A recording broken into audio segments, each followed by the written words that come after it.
I keep hearing something downstairs, and it's really loud, like stuff's moving around, so. My name is John Kelly, and I'm moving into one of the most haunted houses in the city.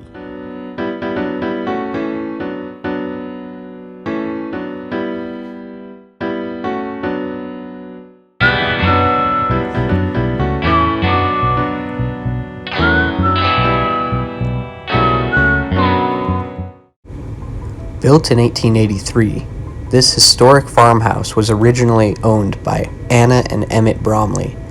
Since then, the property has exchanged hands multiple times, every owner claiming to have experienced a substantial amount of supernatural activity. Now it's my turn to try and cohabitate with these supernatural entities. The only question on my mind is, will I be able to do it? Alright, here I am. First day of living at the Bromley farm. There's the house right behind me. Not gonna lie, I'm kind of nervous. Let's see how this goes.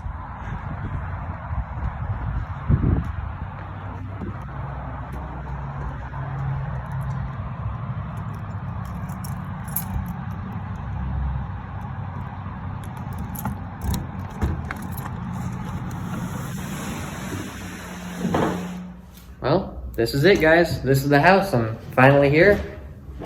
I'm gonna be moving in. I've actually worked on this property for almost 4 years now, mostly around the house, not so much in it, but I do have a lot of experience with this property, and I can say for a fact that this place is haunted. Now, this is the room I'll be staying in. This is a very special room. It's considered the most haunted room in the entire house. At one point, the Hishinuma Koizuma family was living here. They had 11 children, and this house only has 1, 2, 3 bedrooms. None of them are very big. That's not a lot of space for 11 children. But the Hishinuma Koizuma family actually installed this latch on the outside of this door so that they could lock it,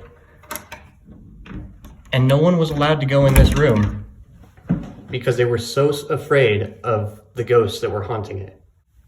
So this is Anna Bromley. I believe she is one of the ghosts haunting this house. So one of the most fascinating supernatural experiences I've ever had in this house happened right here at this curio cabinet. So there were 3 of us in this room standing around and talking, right? And over at this cabinet, we saw this latch open, and then the two doors swung open at the same time, slowly, but they opened like that, and we were all like, whoa, that was crazy. So we came over and we thoroughly inspected the lock, the hinges, the cabinet itself, tried to replicate it, tried to figure out any way that these could open on their own. We couldn't explain it, so we chalked it up to who we believe to be haunting this house. One of them we believe to be Anna Bromley. So we closed it and we said, Anna, can you do that again? And as soon as we said that, the door shook like that. So that was fascinating. And then after that, we went over to this door right here and we closed it. And we said, Anna, can you open this door? And I kid you not, we watched the handle move ever so slightly like that, and the door shook. Another supernatural experience I had here at this house had to do with this curtain right behind me. I was leaving work for the day. I had just locked all the doors and turned off all the lights, and I was headed through the kitchen to go to my car. I was going to leave through that door, but for whatever reason, I turned around. I don't know what caused me to do this, but I looked back at the curtain. It was open about that much, just over halfway. And what happened was it raised itself up, just like this. And it stood there for about 30 seconds, exactly like this. I couldn't explain it. Another notable supernatural experience I've had to do with when I was cleaning this window right here in the upstairs bedroom. Directly behind this window is the staircase coming upstairs. Now I was facing this way, cleaning that window, and I heard somebody coming up the stairs. Now these are pretty creaky stairs. You couldn't come up them without being noticed. So I turned around and came out to see who had just come up the stairs. and there was nobody there. Nobody in any of these rooms. Everybody was downstairs in the dining room. So I went back to cleaning the window, and I heard someone come up again, so distinctly that I jumped and turned around, expecting them to be at this doorway. But of course, there was no one there. Just to clarify, I don't expect anything to happen tonight, because, these supernatural occurrences always seem to happen at the most random times, not when you're expecting it or wanting to capture it on film, It seems to happen pretty randomly, so I'm not expecting much, but we'll see. You never know. Well, the sun has finally gone down, so I think I'm going to have to start filming in rooms with artificial light in them. As you can see, it's pretty overcast and ominous, so it's a pretty interesting start to the night. Hey guys, I'm upstairs filling up this air mattress. Sorry it's so dark, there's no lights up here. I keep hearing something downstairs and it's really loud, like stuff's moving around, so I'm gonna go check it out.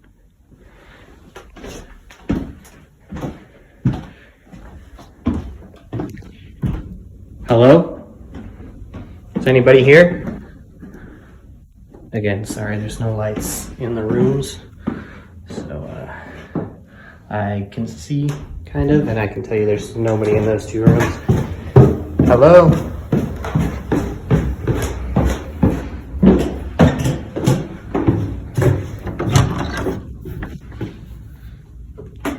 Is anybody in here?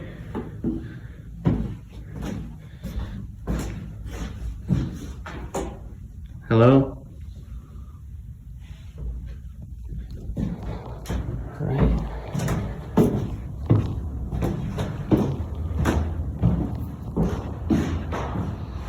Nobody in here. Let's go out into the parlor, or maybe not the parlor, but bigger, whatever you call that.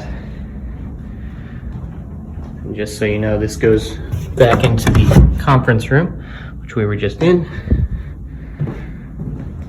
That's the bathroom. Hello? Nobody in here.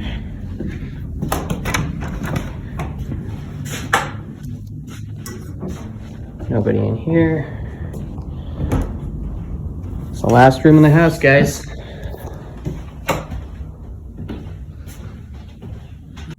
Well, that was kind of spooky. Can't say it's out of the usual. I do hear sounds here a lot, but that was really loud and really startling. And I think I'm kind of on edge because I've never spent the night here before, but that's how it goes. This is the Bromley house, and I live here now, so might as well get used to it. And for those of you skeptics out there that are like, oh, he didn't hear anything, he totally staged that, I understand. I can see why you'd say that. I have no way to prove what just happened because, of course, I didn't catch it on film. But I know this is real. So guys, I just came up here to go to sleep and I heard something downstairs again. It was like a loud, it wasn't a bang or a pop. It was like someone threw something at the floor.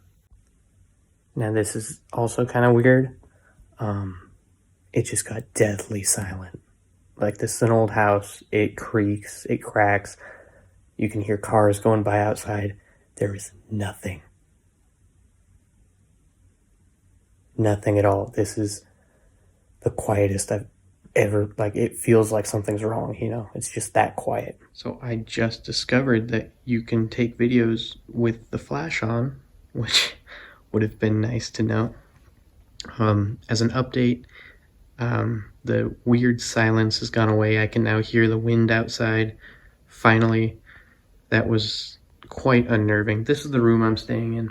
That's the air mattress. It's right by this window that overlooks the whole farm, which is why I chose this room. But yeah, things are going good.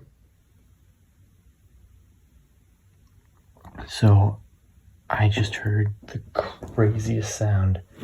It was like a banshee or something. It sounded like something screaming almost, but it wasn't human. It was like animal. The horses don't seem to be freaked out by it. I don't know if you can see them out there, but I haven't seen anyone drive in. I don't know what sort of animal would make that noise, but it sounded like a cry for help from something, like something was screaming in pain, and I'm not entirely sure what it was. But that definitely woke me up. Whoa. So I tried to record a video of me sleeping, but the video was too big, so I was only able to capture screenshots from it because my phone couldn't hold it all. But it looks like I captured some orbs in those videos. Let me know what you think they are in the comments below. Could be dust, but they look like orbs to me. Well, I did it. I survived a whole night alone in the Bromley farmhouse. There were a lot of weird sounds, but nothing I captured on video, unfortunately. Hopefully we'll get it next time, because I do want to chronicle my entire experience living here. If you liked this video, you want to see more of it, please comment, and remember to subscribe to my channel. I guess we're not done just yet. I was sitting here editing these videos, and right over my shoulder, I heard someone sigh. Like, right there.